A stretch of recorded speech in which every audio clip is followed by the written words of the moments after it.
இது வானத்தின் வாசல்.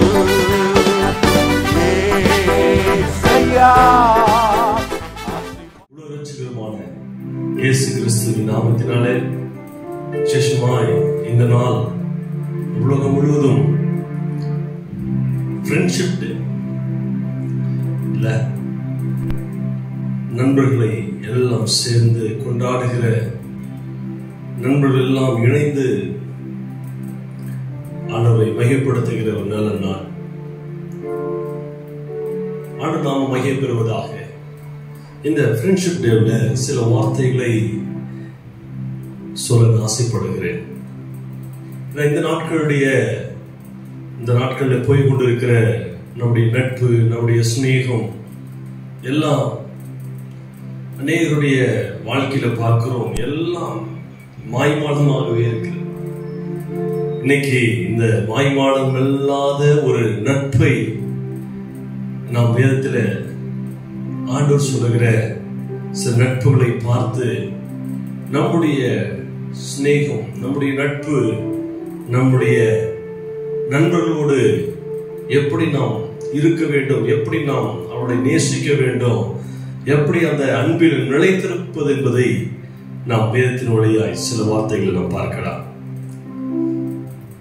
1 சாமுவேல் 18ஆம் அதிகாரத்தில் பார்க்கிறோம், தாவீதும் சவுலின் குமாரனாகிய யோனத்தானும் அவர் உயிரினும் மேலாய் நேசித்தவர்கள். வசனம் சொல்லுகிறது, யோனத்தானுடைய ஆத்துமா தாவீதின் ஆத்துமாவோடு ஒன்றாய் இசைந்ததாம். பாருங்க, சும்மா சரீரம் மட்டுமல்ல, அந்த ஆவியிலும் ஒரு மனம். யோனத்தான் அவனை தன் உயிரை போல சிநேகித்தான். தாவீதை யோனத்தான் உயிரை போல சிநேகித்தான். அதாங்க ஸ்நேகம், அதாங்க நட்பு, அதான் நண்பர்கள். நண்பர்களுக்குமா ஏதோ அல்ல, ஏதோ ஜாலியா சேர்ந்து தண்ணி அடிக்கிறது, தம் அடிக்கிறது, ஊரை சுத்துறது, இப்படிதான் சில நட்புகளும் போயிட்டு இருக்கு. அது அல்ல. எது நட்பு தெரியுமா? தன் உயிரை கொடுக்கிற நட்பு, உயிரினும் மேலாய் நேசிக்கிற நட்பு, அவனுக்கு ஒரு பிரச்சனை போய் நிற்கிற நட்பு, அவனுக்கு ஒரு தேவனா கொண்டு போய் அவனுக்கு உதவி செய்கிற நட்பு. ஆமாங்க, ஒரு இப்படியாய் சொல்லுகிறார், உன் நண்பன் யாருன்னு சொல்லு, நீ யார் என்று நான் சொல்லுகிறேன் என்று சொல்லு. என்னங்க, உன் நண்பன் யார் என்று நீ சொல்லு, நீ யாருன்னு நான் சொல்றேன் அப்படின்ற. அப்படின்னு என்ன தெரியுங்களா? உன் நண்பன் எப்படி, அப்படிதான் நீ. ஆமாங்க, நம்முடைய நண்பர்கள் எப்படி, அப்படிதான் நம்முடைய வாழ்க்கை. நம்முடைய நட்பு ரொம்ப முக்கியமானது, நம் ஸ்நேகம் ரொம்ப முக்கியமானது. யாரோட இணைந்திருக்கிறோம், யாரோடு நாம் அந்த நட்பை வைத்துக் கொள்ளுகிறோம், ரொம்ப முக்கியமானது. தவறான ஆட்களோட நீங்க நட்பு வச்சிருந்தீங்கன்னா இன்னையோட விட்டுருங்க. கூடவே குழி பெருக்கிற நட்பு இருந்துச்சுன்னா அதை விட்டுருங்க. கூடயே நல்லா பழகுவாங்க, நல்லா பேசுவாங்க, நம்மளோட கூட சாப்பிடுவாங்க, பின்னாடி போய் நம்மளை பத்தி பேசுகிற எந்த நட்பை நீங்க கண்டிப்பாடாதீங்க.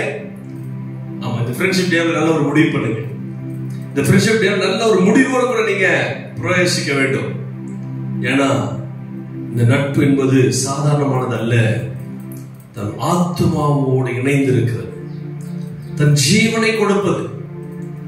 ஏசு அழகா நமக்கு கற்றுக் கொடுக்கிறாருங்க. யோவான் சுவிசேஷம் 15ஆம் அதிகாரம் 13ஆம் வசனத்துல ஏசு அழகாய் சொல்லுகிறார், ஒரு நட்பு எப்படி இருக்க வேண்டும், ஒரு ஸ்நேகம் எப்படி இருக்க வேண்டும். இந்த ஃப்ரெண்ட்ஷிப் டேவில கொண்டாடி கொண்டிருக்கிற நண்பர்களே, தயவு செய்து கொஞ்சம் கவனமா கேளுங்க, ஆஃப் பண்ணிடாதீங்க. ஒரே நிமிஷம் முடிச்சிடறேன். ஒருவன் தன் சிநேகிதனுக்காக தன் ஜீவனை கொடுக்கிற அன்பிலும் அதிக அன்பு ஒன்றுமில்லை. அதிகமான அன்பு ஒன்றுமில்லை. தன் சிநேகிதனுக்காக தன் ஜீவனை கொடுக்கிற அன்பிலும் அதிகமான அன்பு ஒன்றுமில்லை. இயேசு சொல்றாருங்க. ஆமா, அவர் சீஷர்களுக்கு தன் சிநேகிதனாய் வெளிப்படுத்தினவர். அது எஜமானாய் வெளிப்படுத்தல. ரட்சகராய் வெளிப்படுத்தினார். ஆனா அவங்க சீடர்கள் மத்தியில் அப்படி வெளிப்படல, அவர் சிநேகிதனாய் வெளிப்பட்டார். அதான் சொல்றாரு 15ஆம் வசனத்துல நடுப்பகுதியில் பார்த்தீங்கன்னா, நான் உங்களை சிநேகிதர் என்றேன், நான் உங்களை சிநேகிதர் என்றேன் என்று கர்த்தர் சொல்லுகிறார். ஆம் தேவஜனமே, ஆண்டவருக்கு பிரியமான என் சகோதரர்களே, என் சிநேகிதர்களே, ஜீவனை கொடுக்கிறது தான் சிநேகம். பின்னாடி போய் புறம் பேசுறவங்களோட நீங்க உங்க நட்பு வச்சுக்காதீங்க. அப்படி நட்பு இருக்குமானால் இன்னைக்கே அதை முடிச்சிருங்க, அது முற்றுப்புள்ளி வச்சிருங்க. எப்படி அப்படின்னா நட்பா இருக்கலாம். ஆமா, இந்த நட்பு என்பது ரொம்ப முக்கியமானது. நம்மை ஐடி பண்ணுவது நம் நட்பு. நம்ம யார் என்பது ஐடி பண்ணுவதுதான் இந்த சிநேகம். ஆமா, எனக்கு இவன்தான் என் சிநேகிதர் அப்படின்னு நான் சொன்னோம் அப்படின்னா, அந்த சிநேகிதரை பார்த்து சொல்லிடுவாங்க நீ யார் என்பதை. ஆமாங்க, விசேஷமா யாருடைய பெரிய கிருபையினாலே எங்களோடு இணைந்திருக்கிற அநேக ஊழியர்கள், விசேஷமா ஜோன வில்லியம் சாமன, ஒரு நல்ல நட்பு எனக்கு கற்றுக் கொடுத்திருக்கிறார். ஆமா, ஏன்னா இந்த நட்பு, இந்த சிநேகம் உயிரை கொடுப்பது. ஆமாங்க, ஜீவனை கொடுக்கிற சிநேகம். எங்களுக்காக ஒண்ணு வந்து நிற்பாங்க. ஆமாங்க, சிநேகம் என்பது அப்படி. எங்க ஊர்ல எங்களுடைய நண்பர் 2 பேர் இருக்கிறாங்க, பாஸ்கர் மகிமேதாஸ், சிவகுமார். ஆமாங்க, எங்களுக்காக ஜீவனை கொடுக்கிறவர்கள், எங்களுக்கு ஒண்ணா பேசுகிறவர்கள், எங்களுக்கு ஒண்ணு முடியலன்னா எங்களுக்காக வழக்காடுகிறவர்கள், எங்களுக்கு ஒண்ணுனா அவங்க துடிக்கிறவர்கள். எங்களுடைய நட்பு. அவங்க தமிழ்நாட்டில் இருக்கிறேன், அவங்க கர்நாடகத்தில் இருக்கிறாங்க, ஆனாலும் எங்க நட்பு அந்த ஜீவனை கொடுக்கிற நட்பு. நான் ஏதாவது பொருளாதாரத்தில் நெருக்கப்பட்டுனா உடனே எனக்கு உதவி செய்கிற நண்பர்கள் இருக்கிறாங்க. ஆமாங்க, நட்பு என்பது சும்மா இது பேசுறதுக்காக மட்டும் இல்ல, வேற ஜீவனை கொடுப்பது. எப்படி ஏங்க ஜீவனை கொடுக்கறாங்கன்னா பொருளாதாரத்தை இறைக்கிறாங்க, நட்புக்காக இறைக்கிறாங்க. நட்புக்காக பொருளாதாரம் ஒரு மேட்டரே இல்லை, பணம் அவங்களுக்கு ஒரு மேட்டரே இல்லை, நட்புக்காக செலவு செய்கிறார்கள். நிச்சயமாகவே அப்படி உள்ள நல்ல நட்புக்காக நான் ஆண்டவரை துதிக்கிறேன். Thank you Lord. ஆம் தேவஜனமே, இன்னைக்கு என் நண்பர்களே, இன்னைக்கு இந்த ஃப்ரெண்ட்ஷிப் டேல சரியான ஒரு முடிவோடு கூட உங்களுடைய ஃப்ரெண்ட்ஷிப்புக்காக ஆண்டவரை துதிங்க. ஒரு தவறான ஃப்ரெண்ட்ஷிப் உங்களுக்குள்ள இருக்குமானால் நீங்கள் அதை இன்றோடு முற்றுப்புள்ளி வைத்து தொடர்ந்து நீங்கள் தேவனை இயேசுவை அவர் நேசிக்க ஆரம்பிங்க. அவருடைய சிநேகிதராக இருக்கிறார். நாம் ஜெபிப்போம். நன்றி பரலோக பிதாவே, இயேசுவின் நாமத்தினால் நன்றியோடு ஜெபிக்கிறோம், துதிக்கிறோம். ஹல்லேலூயா.